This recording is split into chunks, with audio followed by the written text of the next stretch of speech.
Bienvenidos a otro episodio de podcast en su canal favorito. El día de hoy tenemos al señor Carlos Matecchi, quien es un programador de GPU en una startup de Toronto. Antes de empezar con esta entrevista, quisiera recordarte que nuestro libro acerca de cómo pasar entrevistas técnicas de programación ya está disponible en Amazon, The Coding Interview Prep Handbook, y está disponible en inglés y en español. Entra a amazon.com y ahí puedes comprar este libro en inglés o en español. De modo que, sin más, con ustedes le dejo al programador gráfico Carlos Matecchi. Pues con ustedes tenemos aquí a Carlos Matecchi, uno de los programadores gráficos más emblemáticos de toda Venezuela y de todo el mundo. Pues teníamos un rato aquí ya planeando esto de charlar y yo le planteé a Carlos de que mira, sí vamos a charlar, vamos a tener una videoconferencia, ambos vivimos en Canadá, pero vamos a grabar esta conversación en la que nos conocemos nuestros perfiles, cómo nos animamos a ser programadores gráficos y la grabamos y la tiramos como un episodio de podcast para que esta conversación no sea entre dos personas, sino que sea entre miles de personas que están virtualmente sentados aquí siendo parte de esta conversación. Y yo haré lo posible porque esas preguntas que le van a surgir a ustedes mientras escuchan esta conversación, yo se las haga directamente a Carlos Matecchi. Entonces, háblanos un poco de ti, Carlos, quién eres, de dónde eres, dónde vives, a qué te dedicas. Ok, bueno, hola a todos. Bueno, sí, yo soy un estudiante realmente. Estoy estudiando en Canadá. Soy venezolano, pero viví la mitad de mi vida en España. Y me dedico bueno, trabajo ahora mismo con una compañía Wait, que se wait, llama espera, Maguire. pues tenemos que ir a ver la primera tangente, porque mucha gente ya se está preguntando, España, ¿por qué? Ya sabemos que hay una situación difícil en Venezuela. No el por Sí. qué te fuiste de Venezuela, sino por qué específicamente España. Mi papá vivía ahí, es principalmente la razón. Así que nos mudamos para allá, mi mamá y yo. Como tú dices, la situación no era fácil y nos fuimos para allá. Yo, de hecho, yo estuve hasta los 9 años en Venezuela, me mudé a España unos 4 años, volví a Venezuela y me volví a ir a España con 17. Entonces, desde 17 hasta los 22 estuve en España. Entonces, en total, como la mitad de mi vida más o menos en España por allá estuve. Sí. Y bueno, por eso, realmente. Ok, ok, entonces ahí vamos a pasar a la otra parte migratoria. Ahora, tú no vives en España, tú vives aquí en Canadá, igual que yo. Entonces, explícanos por qué entonces tú te mudaste de España a Canadá. Ok, eso es un poquito más complicado porque, bueno, tengo que hablar un poco de mi vida en general, de cómo llegué a Canadá, porque yo ahora me gusta, me encanta todo lo que es el estudio. A mí yo estoy estudiando todo el día, pero yo nunca fui buen estudiante de joven, de chamito, como le decimos allá, chamito, nunca fui buen estudiante. Yo, de hecho, repetí grado en primaria porque no me gustaba estudiar, detestaba estudiar. Em, y bueno, yo tuve una muy mala época de mi vida, entre los 18 a 20 años, 21 años, donde subí muchísimo de peso, ya pesé hasta 140 kilos, de hecho pesaba, era muy, muy pesado. Y intenté la programación, como que me gustaba, lo hacía, pero no le daba. Intentando, dije, bueno, me voy a meter por la carrera de videojuegos. Bueno, ya sé cómo se conecta esto con España, con Canadá. Pero yo me metí por la carrera de videojuegos en España. Bueno, no carrera, un FP, lo que es como un técnico superior. Una carrera técnica de 2 años para ver si me gustaba. Me empezó a ir bien. Parecía que me salían bien las cosas y como que fui agarrando confianza en mí mismo de que soy capaz, soy capaz, soy capaz, soy capaz. Y yo creo que nunca he sido, no creo que sea ni muy inteligente ni muy tonto. Yo creo que soy lo suficientemente inteligente para entender las cosas y ya, y con tiempo los agarro. Ujú. Ahí Entonces, te interrumpo nueva vez para preguntarte, en ese técnico de 2 años que tú hiciste en España de desarrollo de videojuegos, básicamente, ¿qué tecnologías te estuvieron dando? ¿Qué viste en ese programa educativo? sí. Bueno, ahí principalmente vimos para programación, pero en Unity, puramente en Unity y Unreal, pero no C++, de Blueprints, Blueprints. puro, Ajá. puro Blueprints. Y por otro lado también vimos animación 3D, o sea, usamos Blender para hacer animaciones 3D, Blender para diseñar 3D, incluso dibujo, narrativa de videojuegos y diseño de videojuegos. Esas eran las 8 materias, 8 o 7 materias que vimos principalmente. Entonces, bueno, me empezó a ir bien por en este grado. Yo, sin embargo, a mí nunca me gustó hacer juegos como tal. Yo siempre me explicaban, bueno, utiliza llama a get component de Unity y ya.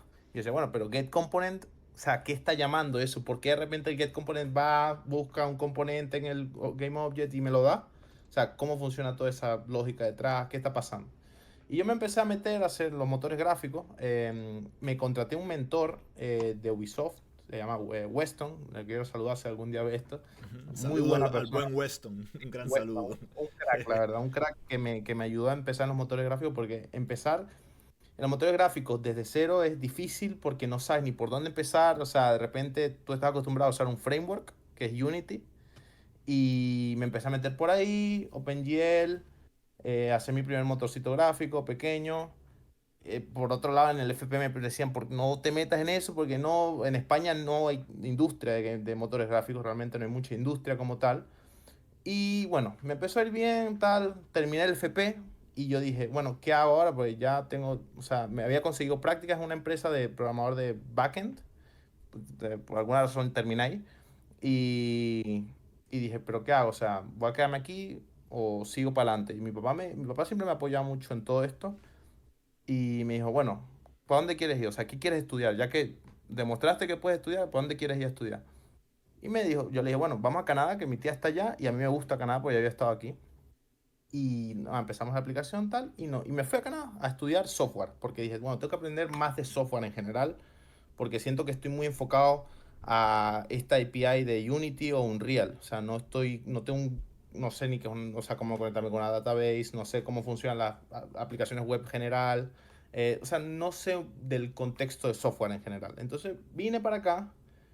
Estuve un año estudiando eso y en el año me di cuenta que no estaba aprendiendo absolutamente nada porque ya yo lo aprendía, yo ya eso quizás lo sabía, pero no lo había visto en papel. O sea, yo decía, bueno, sé llamar una API para conectarme con una database, sé hacer todas estas cosas.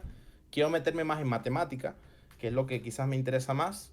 Y me cambié a la carrera o el curso de AI, o Machine Learning, específico de este college. Y ahora estoy viendo eso, básicamente estamos trabajando con redes neuronales, em, diferentes tipos o sea, bueno, estamos introduciendo un poco, porque el primer año es prácticamente igual entre la carrera de Machine Learning y software, entonces no tuve que hacer ninguna conversión, pero ahora estamos empezando con todas las librerías de TensorFlow, PyCharm, etcétera, etcétera, etcétera. Y Y continuando con eso, con lo que tú estás estudiando, yo veo en LinkedIn que tú publicas muchos temas de programación gráfica, incluso me parece que con shaders has estado trabajando.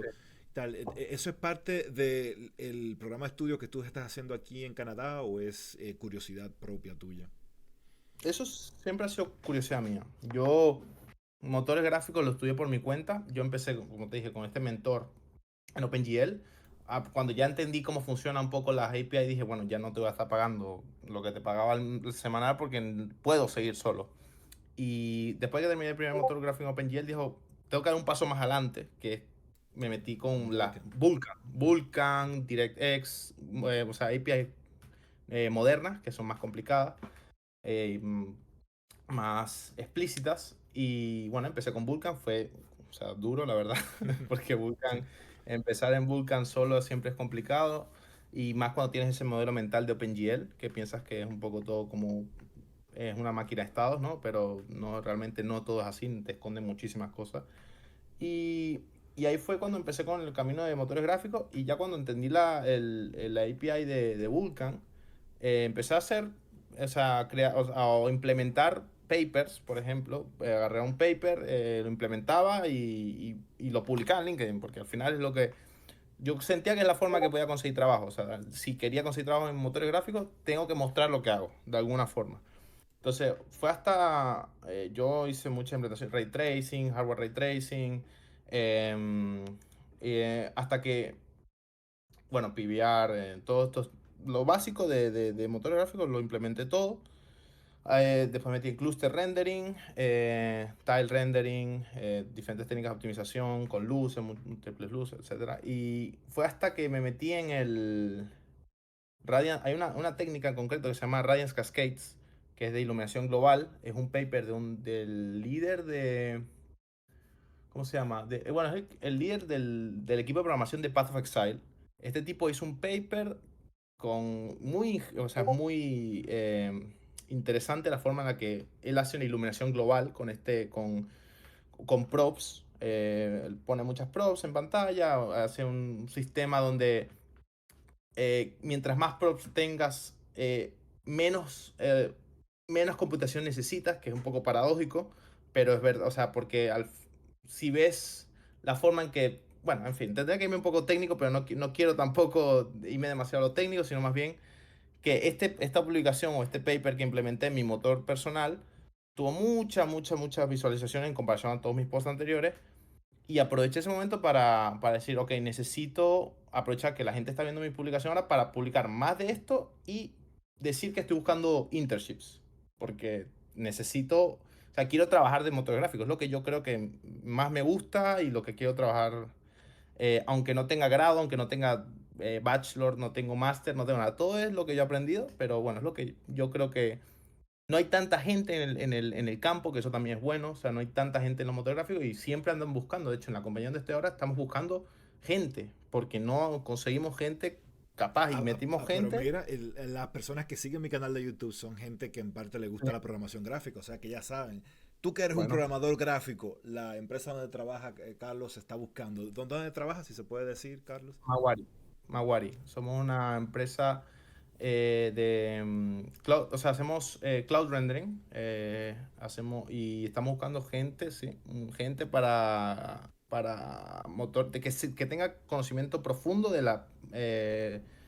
la pipeline de motores gráficos. O sea, que sepa cómo funciona todo por debajo. Mientras más sepa técnicamente, más nos interesa. O sea, no queremos diseñadores, por ejemplo, que muchas veces buscan eso. Queremos gente que sepa realmente lo que pasa matemáticamente y en el API.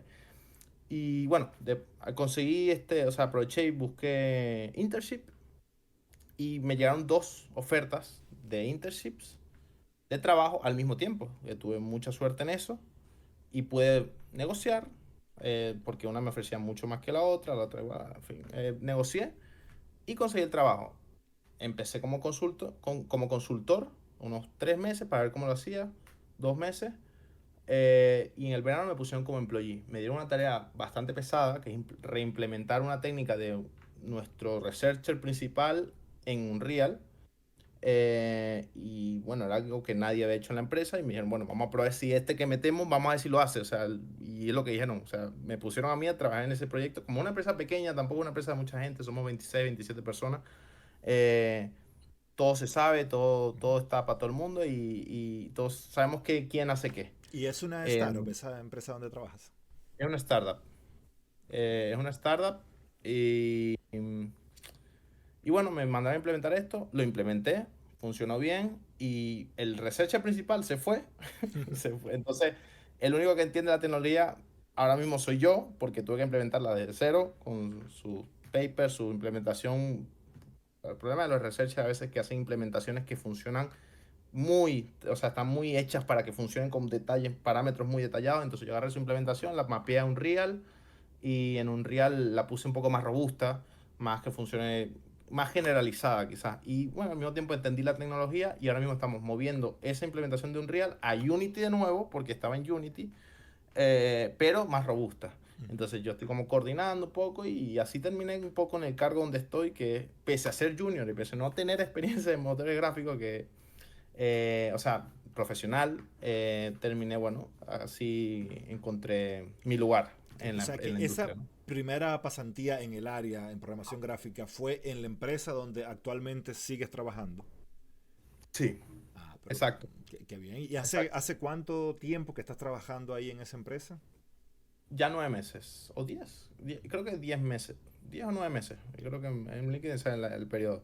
Sí, Ujú. 10 o 9 meses. Y eso que tú mencionas de los investigadores del código que escriben es algo que yo había distinguido en algunos de mis videos, que es la diferencia entre un científico de la computación y un ingeniero de software.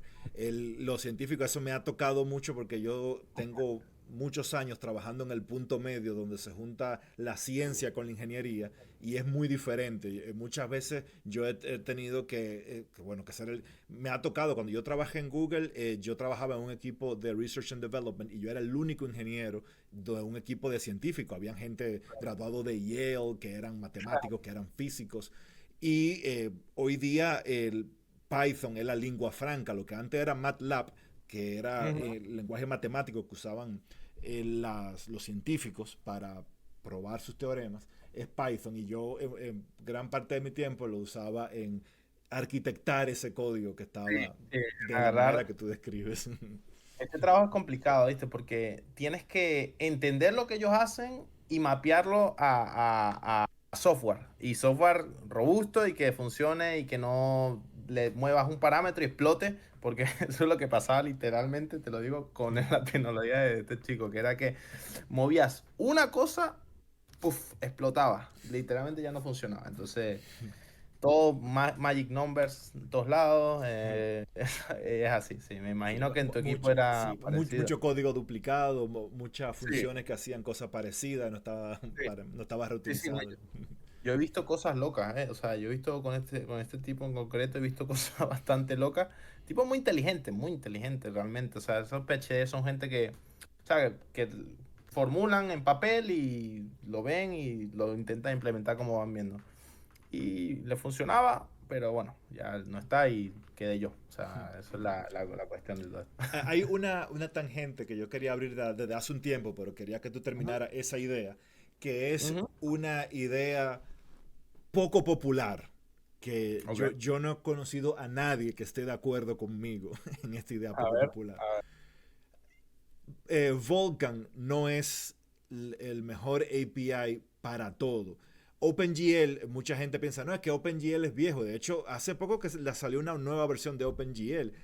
Ujú. Si lo que tú vas a hacer no requiere sacar hasta el último recurso del GPU, es decir, que tú no estás haciendo un Sí. juego AAA y tal, pues tú puedes perfectamente usar OpenGL y no usar Vulkan porque es lo último, ¿no? Como pasa en el mundo de JavaScript, que todo el mundo quiere usar el framework que salió esta semana. Sí, sí, sí. Entonces, la mayoría de los casos, fuera del mundo de videojuegos, Ujú. OpenGL todavía tiene sentido, sobre todo para empezar. Si Claro, tú, claro, no, de si, acuerdo, estoy. si tú nunca has programado así a bajo nivel, pues como tú dices, la abstracción de OpenGL es mucho mayor.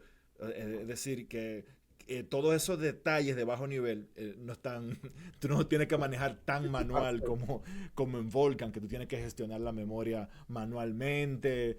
Eh, Sí. incluso al ser, digamos, más restrictivo, que es una máquina de estado, es más rígido. Por ejemplo, Sí. en Vulkan tú puedes definir si yo quiero usar el, un sistema de coordenadas de mano derecha, de mano izquierda. Ujú. OpenGL te dice, no, yo soy right-handed y se acabó. Y se acabó. Sí, sí. A veces es mejor, o sea, realmente sí, a veces definir constraints para que funcione la librería o la API de una forma más intuitiva es mejor. Cuando das tanta flexibilidad, muchas veces, yo te decía algo, yo pienso un poco igual que tú en el sentido de que no me gusta Vulkan como API. O sea, la Vulkan base, o sea, si tú no usas Vulkan, por ejemplo, yo estaba usando con el último motor que hice, Vulkan HPP, que es como una Vulkan, pero orientado a al builder pattern. O sea, todo es builders, builder patterns. Em, es mucho más cómodo de usar y tiene muchísima abstracción, pero Vulkan como tal me parece una API horrible, realmente. Horrible y súper, súper, súper mal estructurada desde el punto de vista que no creo que sea obligatorio, o sea, que la base de la API, yo no creo que debería ser ese nivel de flexibilidad. Yo creo que, como tú dices, que tenga un nivel de flexibilidad reducido, pero que sea más intuitiva o más cómoda. Y si quieres pasar al siguiente nivel, ok, quiero ir quiero más flexibilidad, que la API te lo permita, ok, usa esta extensión para tener más flexibilidad. Pero ahora mismo es al revés. Ahora es, si quieres menos flexibilidad, utiliza esta extensión. Que por ejemplo con Dynamic Rendering pasa eso. Tú, si quieres usar los render passes de toda la vida de Vulkan, es un sufrimiento, o sea, es horrible, no es cómodo. Realmente la forma en que tienes que crear buffers, tienes que linkearlo con los frame buffers, el render pass, es bastante horrible. Pero Dynamic Rendering es una extensión que simplemente tú defines un pass, haces algo en el pass y se guarda en el attachment, en el output. Eso es mucho más cómodo, pero yo creo que debería ser sí por defecto. Y si quieres más flexibilidad, pones una extensión o sea, para más flexibilidad. Pero bueno, creo que como tú dices, OpenGL cubre el 99% de los casos de la gente que quiera hacer. De hecho, yo creo que casi cualquier cosa, sí, casi cualquier cosa que hagas con Vulkan lo puedes hacer con OpenGL. Obviamente hay limitaciones, como todo, pero sí, OpenGL para empezar es lo mejor. Es lo mejor. Y incluso, o sea, puedes irte incluso más alto. Puedes usarlo en OpenGL con Python, puedes usarlo con lo que tú quieras. Bueno, Vulkan también, ¿no? Pero mientras más cómodo, yo creo que mientras más fácil sea la entrada para motores gráficos, más gente vamos a tener en el campo. Que yo creo que eso es algo que pasa ahorita. Es muy difícil la entrada. O sea, todas las APIs son muy complicadas para lo que muchas veces necesitamos hacer, que es añadir un render pass, dibujar en el render pass y listo, fuera. Y mándalo al output attachment. Ujú. Pero, Así que ujú, pero ya para finalizar mi idea, básicamente a donde quiero ir, es que no hay una sola herramienta que sea la mejor para todo el trabajo, dependiendo del contexto, dependiendo qué tú quieras lograr, cuáles son los constraints de hardware, cuánto frame por segundo es tu objetivo, pues entonces puede ser que Unity sea lo mejor para tu caso de uso, o que sea Godot, o que sea Unity, o que sea Vulkan, o que sea OpenGL. Porque sí. hay gente ¿Cuál es tu preferida? ¿Cuál es la que más te gusta a ti? pues, a ver, la que más, depende del O sea, contexto, pero, con la que pero más la que más disfruto, Vulkan. Vulkan. Porque, sí, sí. Por lo que tú decías, tienes o tienes mucho más control. Tienes Sí. mucho control sobre lo que estás haciendo. Le quitas responsabilidad al driver de la Ujú. tarjeta gráfica y te lo da a ti. O sea que realmente el control que tienes y el rendimiento que puedes lograr es mucho mayor. Sí, sí, estoy de acuerdo. Y además, cuando ya tienes cierto conocimiento en Vulkan y te construyes una especie de framework donde tú puedas trabajar con él, yo no me siento más cómodo en otro API que en mi motor personal, la verdad. O sea, utilizas una estructura como el render graph para gestionar los render passes y las barreras automáticas. Y eso funciona. Como conoces todo lo que pasa, es súper fácil. Si falla algo, sabes dónde falla. En OpenGL, cuando tienes, como tú dices, una librería muy rígida, eh, muchas veces fallan cosas y porque no te estás adaptando a la librería o otro tipo de error que a lo mejor ni siquiera sabes por qué. Por la misma flexibilidad de que puedes hacer más cosas, hace que depurar código Vulkan sea más fácil. Tienes más facilidades, más herramientas que no tienes en OpenGL. Y ojo, la respuesta fue lo que yo más disfruto, pero igual, como había dicho hace un momento, no significa que siempre voy a usar Vulkan, porque es evidente que lo mismo que yo logro visualmente en Vulkan, en Unity lo hago mucho más rápido. Porque Exactamente. no tengo que estar al tanto de tantas cosas, ¿no? Y hablando de eso, a mí algo que siempre me parte el alma es ver esos ejecutables de Unity, lo grande, enorme que son. Yo una vez estaba haciendo un juego retro para una feria y tal, y lo delegué en mi empresa a que lo haga uno de los nuevos pasantes, y 1.4 gigas, y era No. una réplica de Gálaga. Concho. Nah. No, y los de Unreal son incluso peores, ¿viste? Los de Unreal, para que te baje el ejecutable de 600 megas, es difícil. O sea, le meten una cantidad de cosas que a veces no necesitas tantas cosas. O sea, realmente la mayoría de las veces si vas a hacer un juego 2D puedes usar cualquier cosa o pues, un simple juego 3D. Te creas tu propio sistemita tal para lo que quieres hacer y vas rápido con eso. No, no hace falta crear toda la arquitectura de Unity para hacer un juego. Ujú. Entonces, Y al final, eso, lo que dicen las nuevas generaciones, cónchale, pero tú tienes un disco duro de 2 teras, ¿qué importa? 1.2 gigas, cónchale, está bien, pero me duele en el alma. claro, vale, no, sí, sí, sí, estoy de acuerdo, sí, no, estoy de acuerdo. Unreal y Unity, bueno, yo uso más Unreal, la verdad, que Unity, pero Unity yo creo que es mejor motor o sea, lo, bueno, mejor, bueno, como tú dices, mejor depende del qué, obviamente, pero es verdad que trabajar con Unity es mucho más intuitivo que trabajar con Unreal, muchísimo, Sí. tiene un sistema Yo creo que súper bien ahí estructurado. objetivamente todos estamos de acuerdo con eso. No puede ser, no puede ser, no. La estructura de Unity es me parece de las mejores cosas que han hecho en el mundo de los videojuegos, que es el sistema, cómo lo tienen. Te dan lo suficiente para que hagas lo que tú quieras, pero tampoco te dejan tocar tanto para que rompas el motor. En Real constantemente crasheas el motor. Constantemente lo crasheas, a ver si memoria por allá, que si de repente hay una macro que no te permite hacer algo que querías hacer porque te dan demasiada flexibilidad. Es lo de siempre. O sea, a veces yo creo que es mejor limitar la flexibilidad dependiendo del uso. Claro, dependiendo del uso. Y tú, en tu experiencia, ¿cuáles serían, digamos, fortalezas y debilidades de Unreal Engine y de Unity? Ok. Unity, como dije, me parece que te dan lo suficiente para que puedas hacer lo que tú quieras. Puedes tocar shaders, puedes tocar HLCL, puedes tocar APIs calls, o sea, algunas calls de la API o sea, con métodos internos de Unity. Te dan cierta flexibilidad sí, sobre el underneath de Unity, render passes. Puede hacer muchísimas cosas.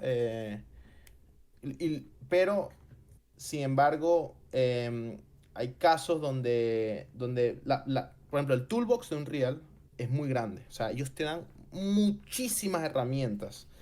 Hasta el punto de que es absurdo, yo creo, la cantidad de herramientas que tienes para casos súper específicos de Unreal que Unity no te da. O sea, Unity quizás se centra más en lo cómodo que sea usar el motor en high level que Unreal. Unreal, tú tienes acceso a todo lo que algún developer haya hecho en el motor gráfico. O sea, entonces tú en Unreal C++, que si te vas que es lo que principalmente yo uso, realmente no uso blueprints hoy en día. Son cómodos los blueprints, son buenos, pero al final eh, sería como, si voy a usar los blueprints de Unreal, utilizo Unity, yo creo. Eh, pero lo que es bueno de Unreal, la verdad, que es cool, es que si tú quieres hacer algo en Unreal, es tan fácil como hacer Control Shift F, al menos en mi editor, y ver si alguien más ha hecho una llamada a un método que tú quieres hacer. No tienes idea cómo se usa. Y hay a lo mejor 300 ejemplos de developers de Unreal usando esa API correctamente. Entonces tienes ejemplos para todo, para absolutamente todo. Y tienes tools para todo también. Si alguien en algún momento de Unreal quiso hacer una herramienta para combinar esqueletos, que es algo un problema que tuve hace poco, eh, buscas Create Merge Skeleton y en algún lugar vas a encontrar eso. En algún lugar lo vas a encontrar. Entonces realmente es muy cómodo en ese sentido de que todo el mundo ha hecho algo en Unreal en algún momento que tú necesitas, o la mayoría de las veces. Y como tienes el motor dentro de tu editor, puedes buscarlo. Eso es comparando debilidades y fortalezas. Eso es lo que yo creo que le falta a Unity, que tú no tienes acceso a quizás a ese nivel de flexibilidad, pero bueno, eso es lo que ellos intentan también. Ellos no intentan darte tanta flexibilidad. Por otro lado, Unreal, lo que te dije, las herramientas, la cantidad de herramientas que tienes en código son muy buenas y debilidades, lo inestable que es el motor. O sea, ya te da muchas herramientas, pero es muy fácil, pero extremadamente fácil crashear el motor. Incluso en el modo editor. En el modo editor hay muchas herramientas. Yo recuerdo que hay crashes super randoms, o sea, o funcionalidades que están súper mal hechas. Por ejemplo, cambiar el color de un objeto con el slider muchas veces laguea el motor. Bueno, ¿por qué? No lo sabemos. A lo mejor está haciendo una llamada recursiva en algún lugar, qué sé yo, y puede llegar hasta crashártelo.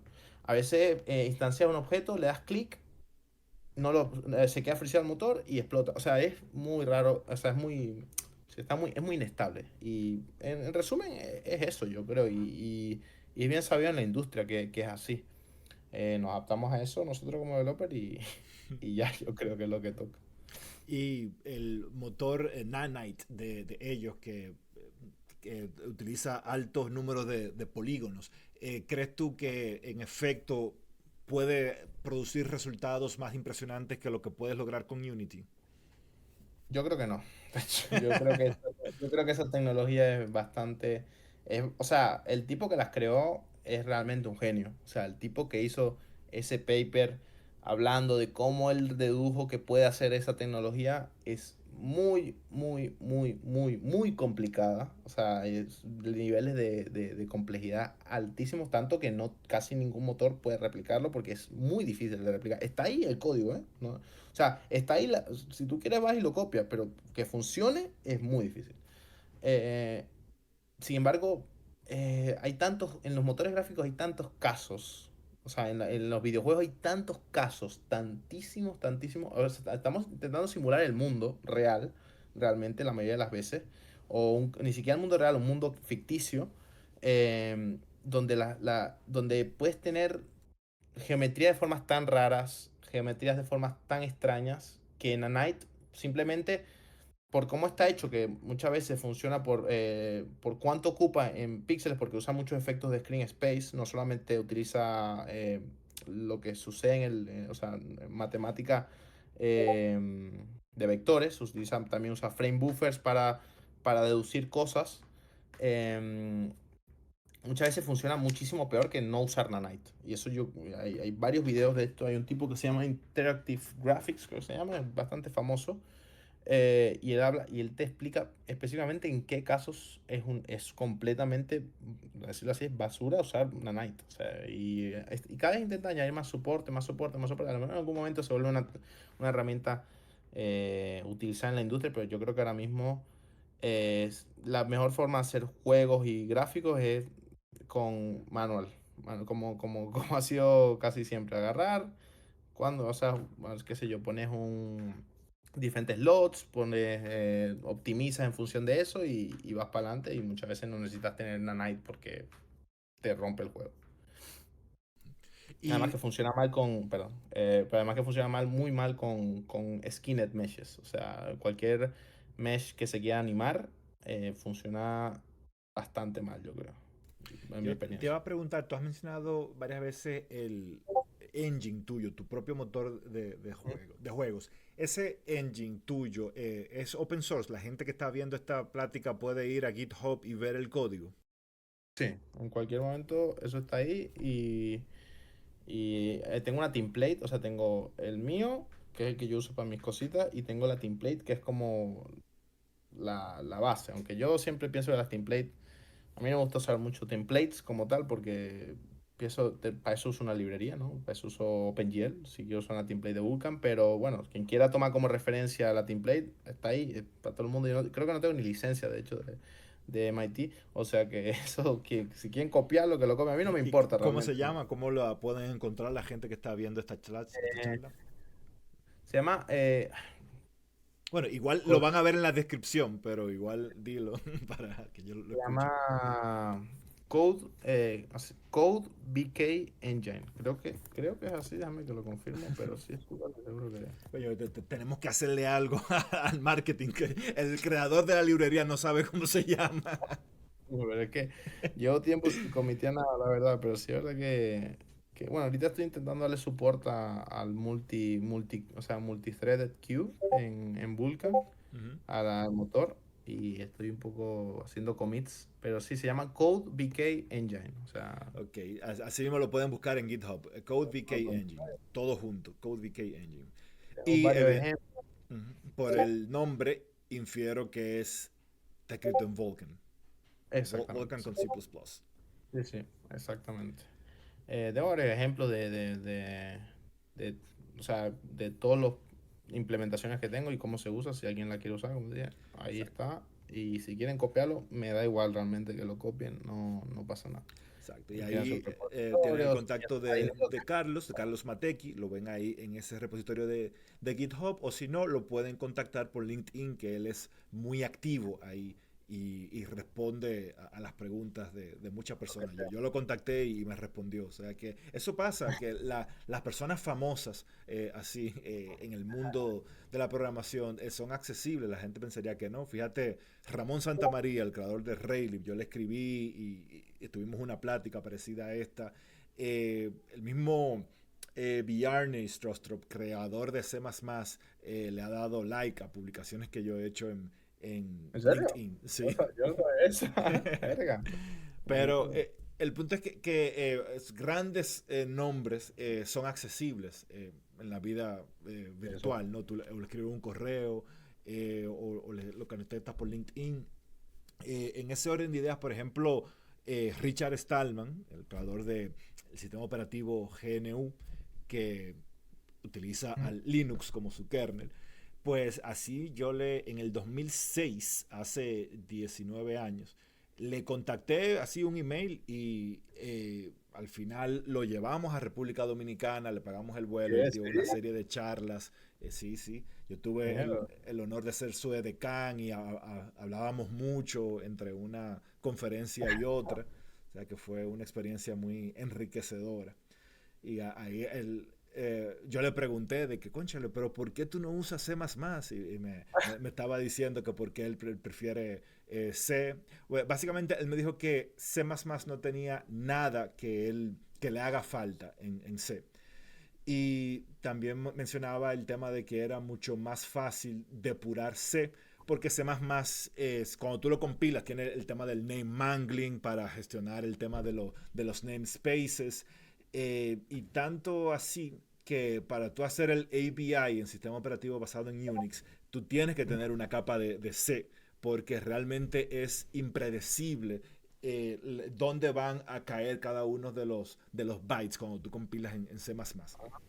No Entonces, sabía eso, ¿no? Pero mierda. O sea, sí, yo la verdad detesto un poco el C++ moderno. Lo detesto bastante, además. O sea, el template programming, el compile time, generar expresiones en compile time, me parece tan súper ultra mega complicado que yo no sé, capaz no estoy en ese nivel de programación todavía que necesito eso en mi vida, pero coño, yo he visto como tú dices, gente en C haciendo cosas superiores a cualquier template programmer y no le ha hecho falta, o sea, hacer estas expresiones tan complicadas.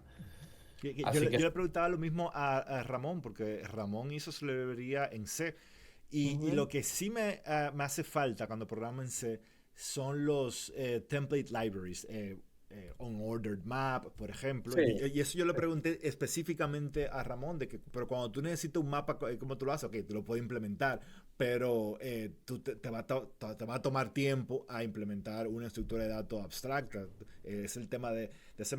Yo como lo visualizo es que C++, el creador, Bjarni, él lo ha dicho, que es un programa, un lenguaje de programación orientado a ingenieros, más ujú, el C es más orientado a científicos de la computación. ok, Esa es la bifurcación. ok, Así, sí, así tiene lo entiendo sentido. yo, esa es mi ¿Tú cómo lo perspectiva. ves, cómo ves el C++ moderno? ¿Te gusta o no te gusta? Bueno, yo, A o mí sea, sí me gusta a mí y yo suelo utilizar muchas construcciones de C++ moderno. Por ejemplo, eh, yo prefiero utilizar lambdas que utilizar punteros a funciones tradicionales. Yo ok, utilizo smart pointers.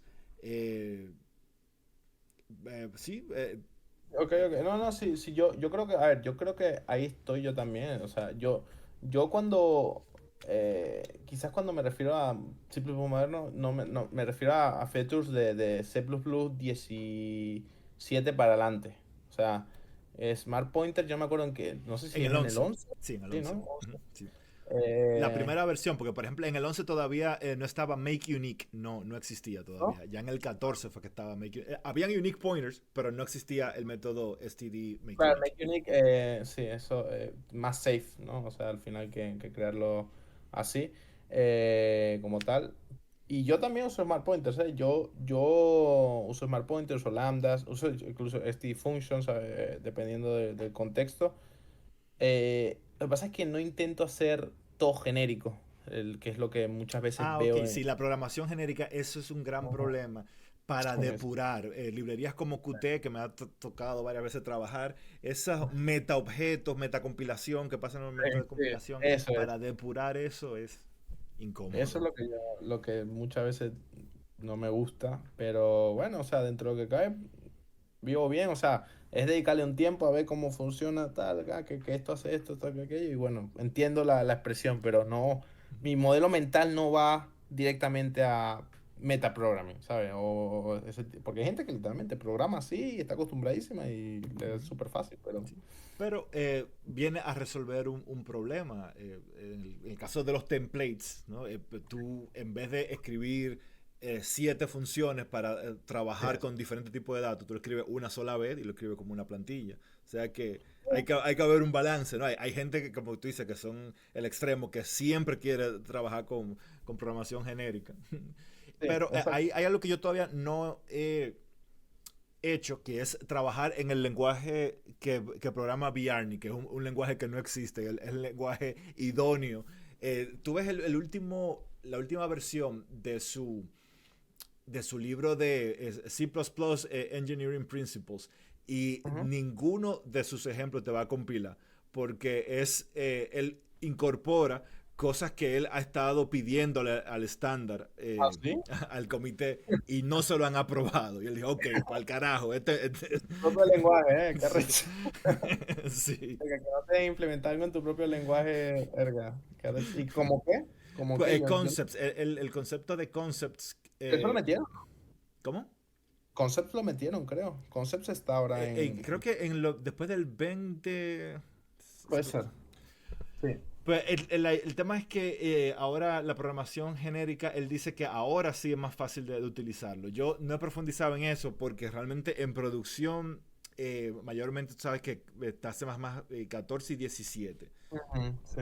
O sea que Sí, es, sí, no, es- no hace falta. No es que no hace falta, ni muchas veces no lo utilizas y ya tú te mantienes en tu 14 17 y es verdad que con los Smart Pointer tú resuelves gran parte de los problemas y simplificas muchísimo la vida de la gestión de memoria. Sin embargo, hay un patrón en concreto que es el que más me gusta a mí, que es las arenas. No sé si las has usado, las arenas. ¿No? ¿Qué son las Eh, arenas? las arenas, bueno, es un patrón de gestionar memoria que se utiliza mucho, de hecho, en motores gráficos, que es de tú le pides, tú manejas memoria dinámica, un bloque de memoria dinámica como un heap. Bueno, digo como un heap, pero como un stack, básicamente. Entonces tú vas metiendo, tienes un bloque grande y dices, bueno, dame este chunk de memoria y este chunk de memoria que es dinámica, voy a empezar a poner cosas dentro de esa memoria. Es básicamente hacer lo que hace un poco el OS, pero en software. Y vas poniendo memoria ahí y cuando llega a un punto que, por ejemplo, llegas al límite de la arena, que es un bloque grande de memoria, la puede crecer o puedes poner otra arena dentro del mismo sistema de arenas que tienes y vas creciendo la memoria de esa manera. Está todo estaqueado, son puros offsets, es súper rápido acceder realmente en memoria y a la hora de liberarlo tienes todo y lo liberas todo de golpe. O sea, y eso se utiliza mucho, por ejemplo, en un frame en game loops, donde por ejemplo tienes que ir metiendo memoria secuencialmente en el game loop y al final del loop liberarla toda. Eso es bastante eficiente y creo que hay un tipo que se llama Ryan Fury, que es un desarrollador de Epic Games. Es muy, muy, muy en profundo de esto y porque son súper útiles en ciertos casos. Te recomiendo que en algún momento le des un vistazo porque son bastante, bastante útiles. O sea, básicamente la idea es que esos bloques que tú estás alocando en cada una de estas iteraciones del rendering loop es memoria contigua. Exactamente. Ok. Exactamente. Memoria contigua que le pides al OS y tú. O sea, es memoria dinámica que tú la gestionas como memoria contigua, o sea, como un stack, básicamente. Yo lo veo así. Y cuando llegas al límite puedes incluso crecer el pool, o la memoria continua, o incluso crear una nueva arena que continúe el final del anterior, dependiendo cómo la implementes. Y esta misma arena la puedes hacer un smart pointer. Eso también es verdad, que tú puedes hacer esta arena, no necesitas utilizar el delete o el free de C++. Tú puedes crear un pointer de esta arena y liberarlo todo de golpe con gestión automática de memoria. Igualmente, es lo mismo, solamente que como tienes toda la memoria contigua, al final siempre es más eficiente, ¿no? Esa es el regla de programación, un poco en general. Todo más cerca, mejor. Da. Entonces, Eh, para subir un poco, porque estamos ya a bajo nivel, una sí. pregunta que tengo aquí en mis notas para hacerte. Otra de mis ideas no ampliamente compartidas por la mayoría es que para mí yo siento que en el mundo de los videojuegos AAA hace más de 10 años que estamos jugando los mismos juegos. Porque como la mayoría de las grandes empresas están utilizando o Unreal Engine o Unity, pues al final estamos jugando juegos que tienen la misma física, que tienen el mismo engine de iluminación. Y hay mucha gente, incluyendo Volchek, que dice que él entiende que eso no es así, que si tú haces un buen trabajo y no dejas todos los valores default, pues que no necesariamente sea así. ¿Tú qué piensas al respecto? Yo voy a estar en desacuerdo con mi amigo, que yo creo, a ver, obviamente si tú agarras el motor, lo desentrañas y lo vuelves completamente otra cosa de lo que es, va a dejar de ser un Real Engine, pero al final la industria se mueve un poco por los estándares, o sea, por qué es lo que define, por ejemplo, por qué todo está hecho, ¿qué ejemplo puedo poner que sea similar? ¿Por qué casi todas las aplicaciones de JavaScript tienen mal performance? ¿O por qué es así, las webpages tienen mal performance? Porque el estándar o lo que te dan es una serie de toolbox que la gran mayoría de developers utilizan de cierta manera, porque es lo que te induce la API, a usar ese toolbox de esa manera. Y son pocos los developers que agarran y dicen, ok, no, bueno, aquí tenemos que hacer un caso específico porque no funciona bien. Si tú das una serie de toolbox, la gente va a usarlas. Unreal Engine es lo mismo. Unreal Engine te da una serie, es una gran herramienta, o sea, una herramienta que tiene muchísimas tools. eh, un motor gráfico que tiene muchas tools. La gente lo va a usar como tal. El 90% de los developers, porque ese 10% son programadores a lo mejor que saben cómo tocar esas tools sin que explote el juego. Entonces, ¿qué va a pasar? Que la mayoría de los juegos van a ser iguales, como tú dices. ¿Hay juegos que están hechos en Unreal Engine que son diferentes? Sí, pero si lo que tenemos un motor gráfico está definido de esa manera, la gran mayoría de las personas va a usar un juego con las mismas herramientas, o sea, las mismas herramientas, las mismas físicas, las mismas, porque más rápido, o sea, porque al final hay dinero por medio y todo induce a ese camino. Por eso, tiene razón, no sé pronunciar su nombre realmente bien, eh, Él se hace llamar Wojtek. Wojtek.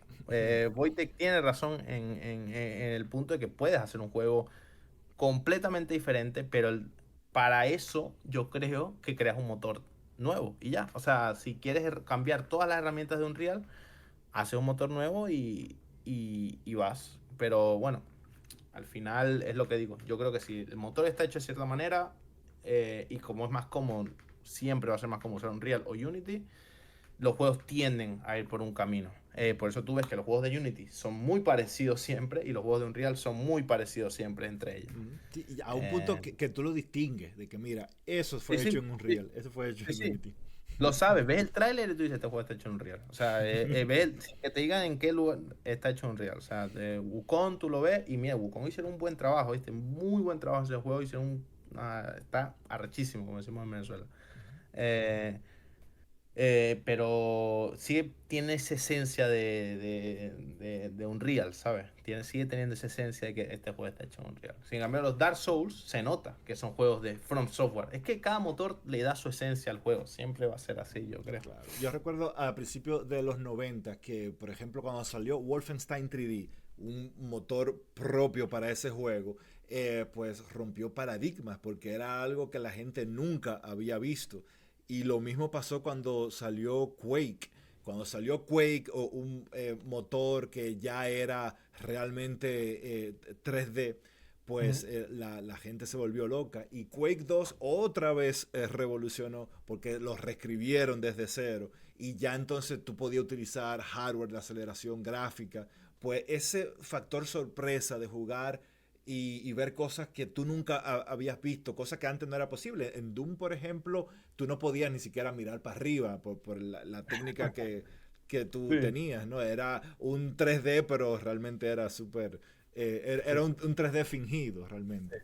sí, sí, Pero ya esas novedades de cosas que antes no podías ver o gráficas, que distintas se ven las gráficas. Hace más de 10 años que eso no pasa. Tú ves un juego del 2015 y tú prácticamente no lo puedes distinguir de uno que salió hace 2 años, sí. ¿no? Literalmente. Es así y fíjate, siempre pone el mismo ejemplo con esto. Yo no sé si has visto Batman Arkham Knight, creo que se llama. Arkham Knight es un Batman que lo comparas con los nuevos Batmans y se ve, pero mucho mejor. Y es del 2015, como justo el año, es del 2015. Y pasa precisamente por eso, porque los gráficos están estancados, yo creo un poco, llevamos un tiempo estancado. Obviamente han salido técnicas nuevas, han salido nuevos research sobre, por ejemplo, Gaussian splatting, es una técnica súper, no sé si está al tanto, pero es Sí, súper claro. interesante. De hecho, yo hice una implementación de Gaussian splatting en el motor, en mi motor. Hice un render que puede agarrar splats y renderizarlo. Eh, Eso es nuevo y hay motores que se están adaptando. Pero claro, tú quieres meter un renderer de Gaussian splatting en Unreal y eso es un trabajo grandísimo que hay que hacer. Hasta cierto punto, si tú quieres hacer un juego con... Aquí no hay nadie que haya hecho esto todavía, ¿no? Pero con Gaussian Splat solamente, lo más ideal sería hacer un motor específico para Gaussian Splats. O sea, y quizás vemos algo completamente nuevo. Pero sí es verdad que estamos intentando adaptar todo lo que ya tenemos y nos estamos quedando en eso. En todos los juegos se parecen, son todos iguales. Y es verdad que aburre. O sea, yo ya no juego muchos juegos, pero tengo muchos amigos que juegan. Pues a mí me pasa justo eso. Yo no soy un gamer. Me gusta la programación gráfica, pero yo en las empresas que he trabajado en los últimos 7 años, pues he tratado intencionalmente de alejarme de ese sector de los videojuegos. Y tú, donde estás trabajando, por lo que dijiste, bueno, no distingo, ¿tiene que ver con videojuegos o no? Lo que tú haces No, ahora mismo.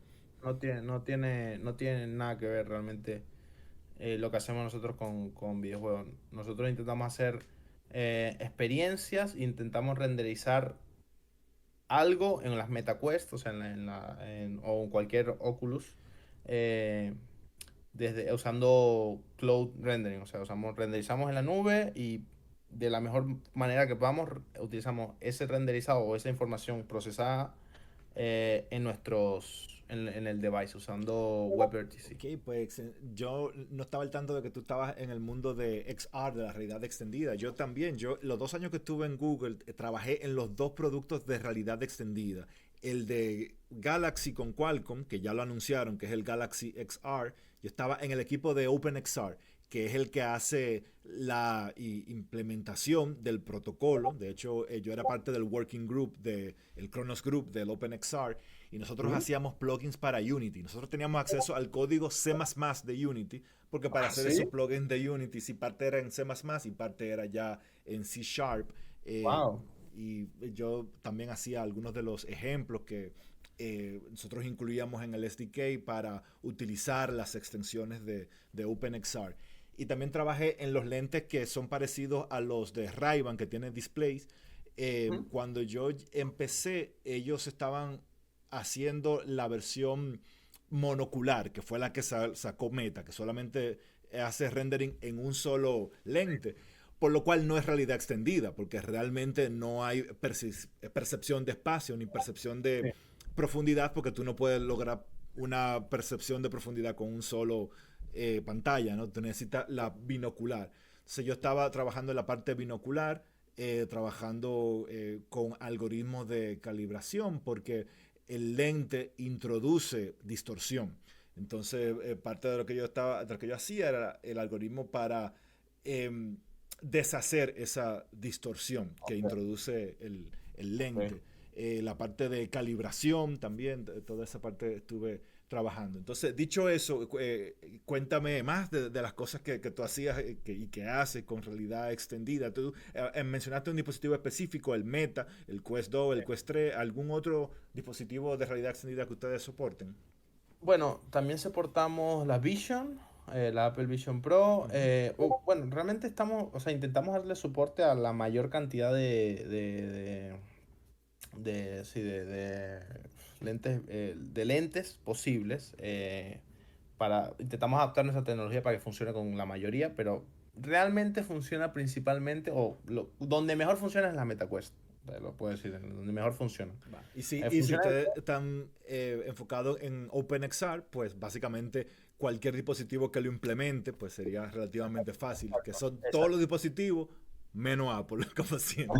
Exacto, exacto. Aunque Apple también, exacto. Apple, los Vision Pro también damos soporte y funciona bien. De hecho, las Vision Pro tienen un procesador mejor y tienen mayores capacidades que la mayoría de bueno, creo que Claro, todos, de hecho. claro. Eh, y bueno, mi trabajo principalmente, como te dije, estoy coordinando esta nueva tecnología que implementé de este researcher, ya lo expliqué. Y ahorita principalmente preparamos muchas demos para Japón, porque nuestra tecnología tiene, o sea, renderizamos avatares virtuales, pueden ser anime, puede ser MetaHuman, puede ser cualquier cosa. Tenemos una técnica en concreto que hace posible esto. Y bueno, esto yo no puedo hablar de esta tecnología públicamente, pero básicamente es la que me encargué de implementar. Y con esta tecnología nosotros damos muchas demos en Japón.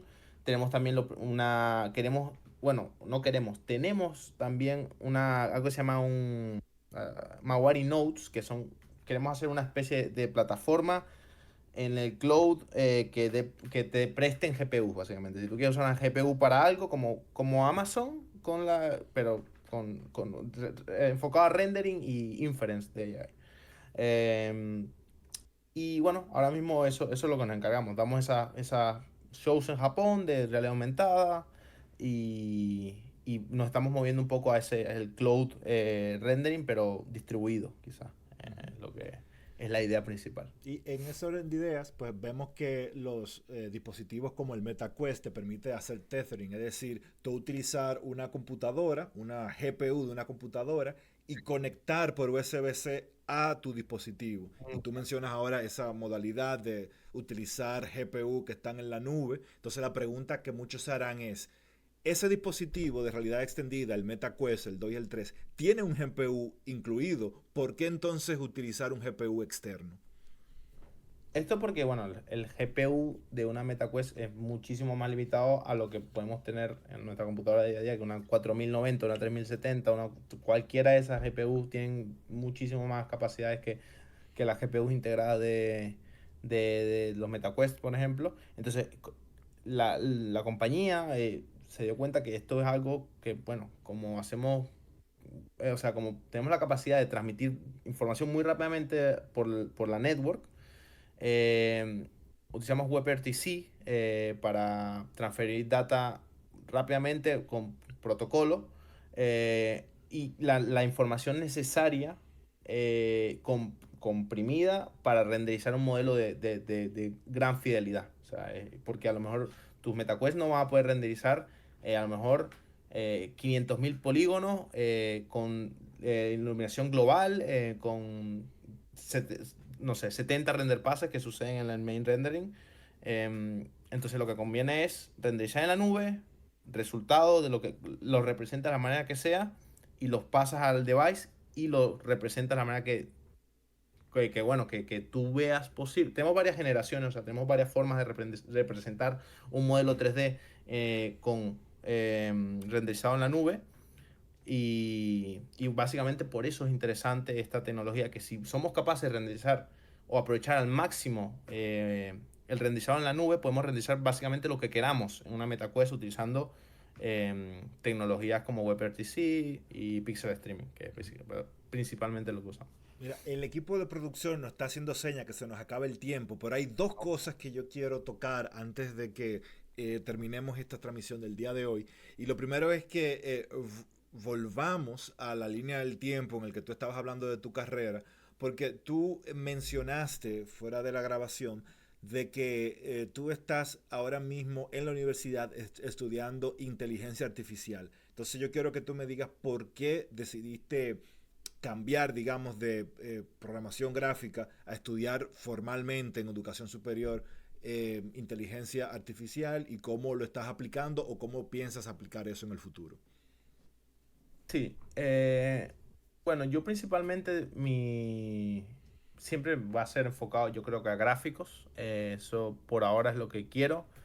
Sin embargo, yo veo que hoy en día el neural rendering, que se llama, se está utilizando bastante. O sea, hay muchas técnicas que realmente sí tienen uso del machine learning en los motores gráficos o en el renderizado, como por ejemplo la generación de frames automáticos, o sea, la generación de frames de NVIDIA. Los denoisers de NVIDIA son magia, literalmente son magia lo que hacen esos denoisers.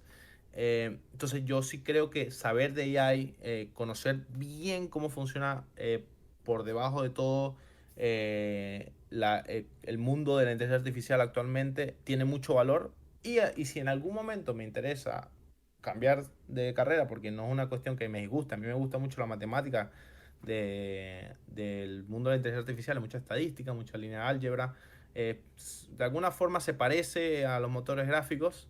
Eh, entonces, por eso, principalmente fue por eso que me metí en el mundo de la inteligencia artificial, yo creo. Para tomarle en algún momento, para tomar ventaja de ese conocimiento de inteligencia artificial y aplicarlo al renderizado.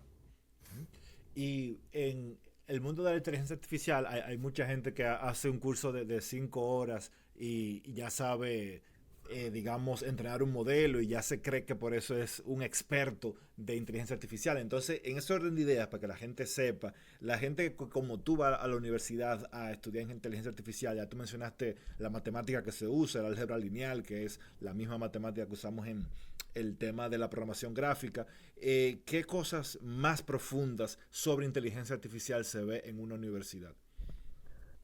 Bueno, ahí fíjate que va un poco de la mano con cómo es la programación en general. Yo creo para todo el que quiera ser un poco o que quiera ser exitoso en la programación, uno tiene que ser o sea, uno tiene que aprender por su cuenta. O sea, en el college, al menos a mí, es lo que tú dices un poco. O sea, te enseñan a usar librerías, no te enseñan todo lo que tienes que saber para saber cómo, por ejemplo, crear tu propio TensorFlow, o cómo crear tu propio PyCharm, o cómo crear tu propio sklearn.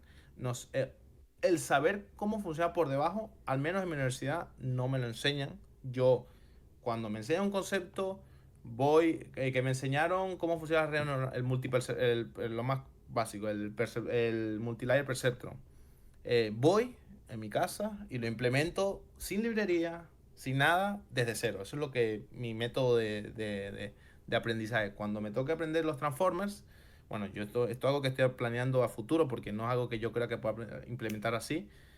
Mi idea final es implementar un transformer sin librerías, igual, o sea, conociendo toda la matemática detrás, todos los procesos, y así yo creo como uno aprende, o al menos así ha sido mi método para motores gráficos. Tener una capa de abstracción e ir bajando, ir bajando, ir bajando, ir bajando, ir bajando. Porque a veces empezar desde más abajo tampoco es tan fácil. O sea, realmente empezar desde más abajo muchas veces no es posible, yo creo. Al menos para mí. Ya, la otra cosa que te quería preguntar es, ¿qué consejos tú les darías a esas personas que están viendo este video y quieren, digamos, incursionar en la programación gráfica? Pon tú que ya sabe programar, sabe un poquito de C++, ¿qué camino, qué consejos tú les darías? Yo creo que el camino sigue siendo o lo más fácil. Bueno, quizás con AI hoy en día cambia todo un poco, pero no quiero meter la IA en este mundo porque yo aprendí sin ella y yo creo que aprendí bien sin ella. Yo creo que lo más común y lo que casi todo el mundo hacemos en este mundo es empezar por OpenGL. Puedes empezar incluso, si estás más en un mundo de web, empieza por 3GS. em, pero empieza por una librería de alto nivel que te dé más o menos cierta flexibilidad sobre la pipeline gráfica y poco a poco ve metiéndote más y más por debajo, más y más por debajo, hasta el punto que llegues eso, incluso a crear tu propio rasterizer, ¿no? Tu propio renderizado sin ninguna API gráfica. Yo creo que eso es lo más bajo que puedes bajar. Eh, y yo creo que es la mejor forma, por el simple hecho de que no necesitas, o sea, quizás cuando empiezas tan abajo, te asustas y lo dejas y dices, no, esto es demasiado para mí, o sea, te vuelves un poco loco porque es demasiada información de golpe. Pero hay quien lo empieza así, igualmente, uno no tiene que cerrar caminos. Si tú dices, yo estoy determinado que quiero aprender Vulkan desde un comienzo.